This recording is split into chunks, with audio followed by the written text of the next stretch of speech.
little something like I'll keep love you warm all summer, and after fall, I'll keep you warm.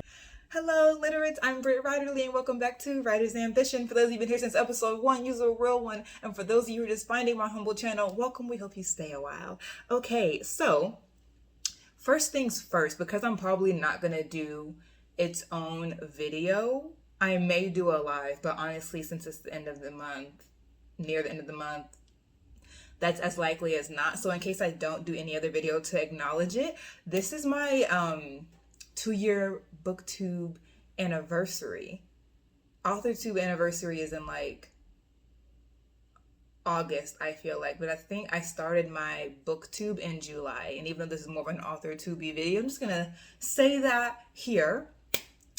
Because I completely forgot until literally this moment. So happy 2-year anniversary to me. We've been out here. So really, those of you in here since episode 1, you are truly a real one. We're 2 years in this biscuit together. Okay, so this is an HonesTea writing vlog, July. Let's get into it. So just to remind of the June goals were to dig into the fun and games beat of #3rd_fantasy, to complete my job market materials, and then I did like a subscription or a poll in the comments for like what y'all would want to see in a Kickstarter or Patreon. All of those things were completed. And y'all gave me some pretty cool ideas, so thank you. For the July you did that, like I said, I finished the fun and games beat, or rather I didn't finish it. I'm just all up in it. What I wanted to do was to dig into the fun and games beat. Mission accomplished. I am actually really near the midpoint and there's still fun and gaming. So I'm not sure how or if I'm gonna pull that in a little bit, but certainly on the first draft, we just let it all hang out. So I'm all up in the fun and games beat. I'm finally having them where I wanted them to be. It is truly the promise of the premise. They in it. So I'm excited because it's the beginning of a mind game that's going to last the rest of the book. And I'm glad. I've been waiting to start it literally since Act 1. I've been like, when am I going to get to play this mind game? And now we're in it. So I'm excited about that. So I'm all up in the fun and games beat. And then I finished a first draft of all my job market materials. That was really important to me. I'm kind of behind on when I wanted to have them done. But as everyone around me keeps reminding me, I'm still like doing pretty good schedule wise. So I'm just going to take heart in that, and the schedule that I have. It is what it is. It is what it is. I am good where I am, and that's really all that matters. Okay, #goals. So goal number 1 for July, or from now until like August, whenever I get back to y'all for the August update, I want to finalize my job market materials. I have a first draft of them, and that's great, but I want to have a final draft of all of them, and I'm getting close, so that's great. But by the time we check back in August, I really want to have those materials finalized, where the only thing that I'm changing is like to specify for the position that I'm applying to. But the template of them, I want that to be done. It just will be so much off of my mental, especially as I dig back into my dissertation. I just don't want to have to focus on that, because it's a completely different genre of writing. And so I just want to be able to focus on, let's get this dissertation, because at that point, I have a December deadline and I want to be able to give each chapter its full attention.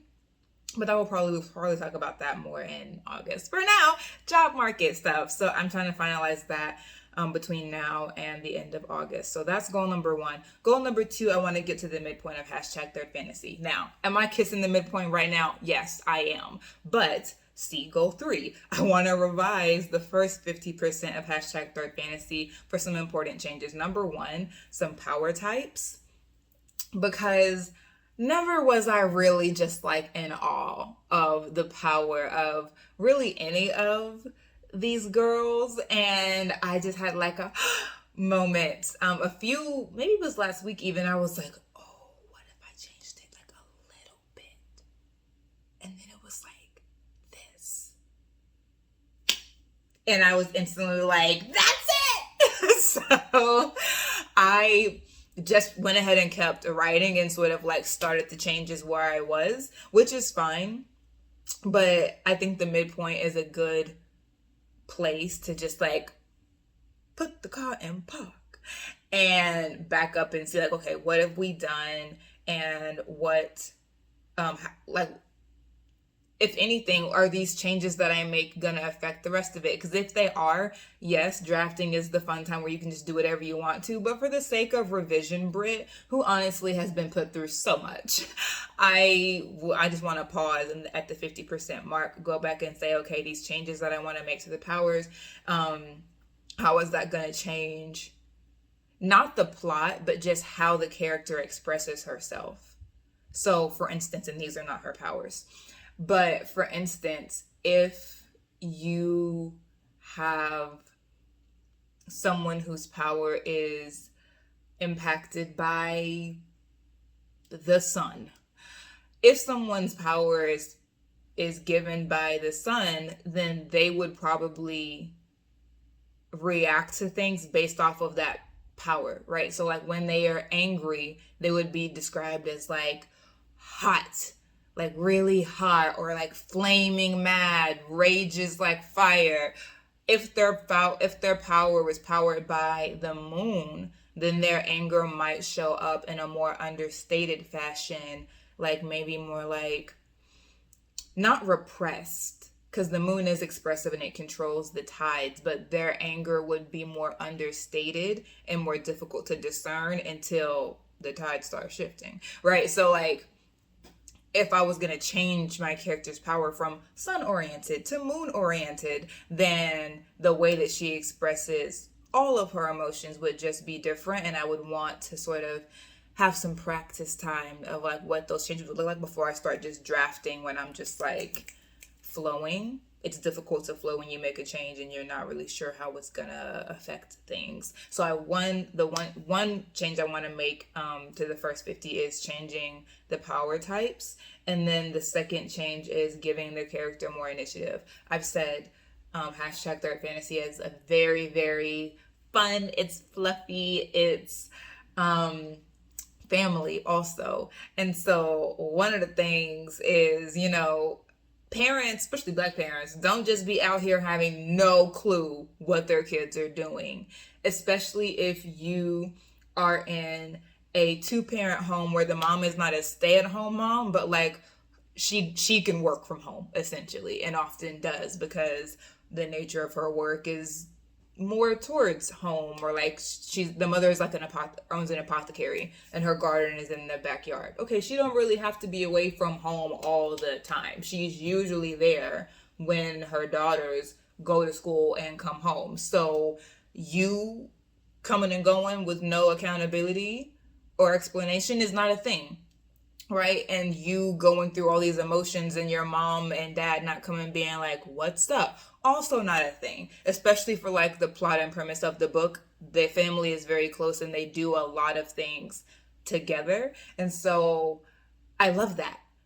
And still, it's a YA, and I do want to empower the protagonist to like make decisions and make mistakes and fix them, and not have the parents be like, okay, move over, you messed this up, it's okay, we still love you, but we're gonna fix it, right? So I want to go back to the first 50% and just make sure that some of the things that they're doing now that I'm seeing, I'm like, this would be more gripping if this was the protagonist's decision and not a plan that her mom and her aunt had come up with, for instance. So going back to do those things, and I think those are some changes that also like that could affect how I'm writing the last 50%, so that I can sort of be in the mindset of a character whose like decisions have been sort of compounding over the past 50,000 words.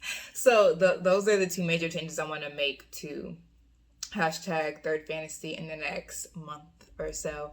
And then the last thing I want to do is just simply read the edit letter for Tales of Eliza Black. I have a lot going on right now, and I do have one job finally that is like sort of phasing out, so my time not necessarily is like freeing up, but that's one less thing I have to do. But I still have a lot of other things that are more time intensive that are picking up, so I don't know that I'll be able to pick up Tales of Eliza Black right now. I'm just going to read the edit letter and give myself time to like take that in, and then probably, just keep pushing through to get a first draft of hashtag third fantasy. And while I am letting that breathe and like letting a critique partner get lost in that world, then I'll pick up Tales of Eliza Black. But I'm not really in a point right now where I can multi-draft.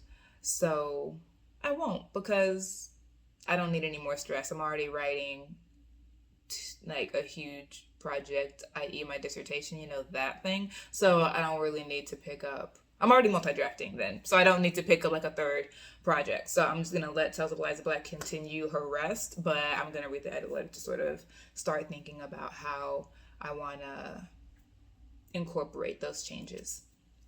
Okay, this was a quick check-in for July for the comment prompt. Writers, have you ever had to change your magic system mid-book? Now, I'm not changing my entire magic system, but like, have you ever had to make a significant change to your plot, like even if you're not fantasy? Have you ever had to make a change to your plot or characteristic in the middle of drafting that you felt would change the expression of the book? Or even, would change the expression of the character or even the direction of the book? So major changes you've had to make during drafting. Tell me about them. Readers, have you ever read a book where you felt like some major changes to the way a character expresses themselves or the way the plot is going would have improved the book? Now, that's a really wide net to cast, so I feel like everyone should be able to say something. The task may be for you not to give me a list. Pick, the most salient one or two if you're really moved. But if all of those things are just too overwhelming from the writer's side or the reader's side, if you don't want to tell me by the time we have to change something major in your book, or you felt like a major change was needed in a book you were reading, just wish me a happy booktube anniversary and go about your business. Thank y'all so much for watching. Y'all have an amazing day. Bye bye.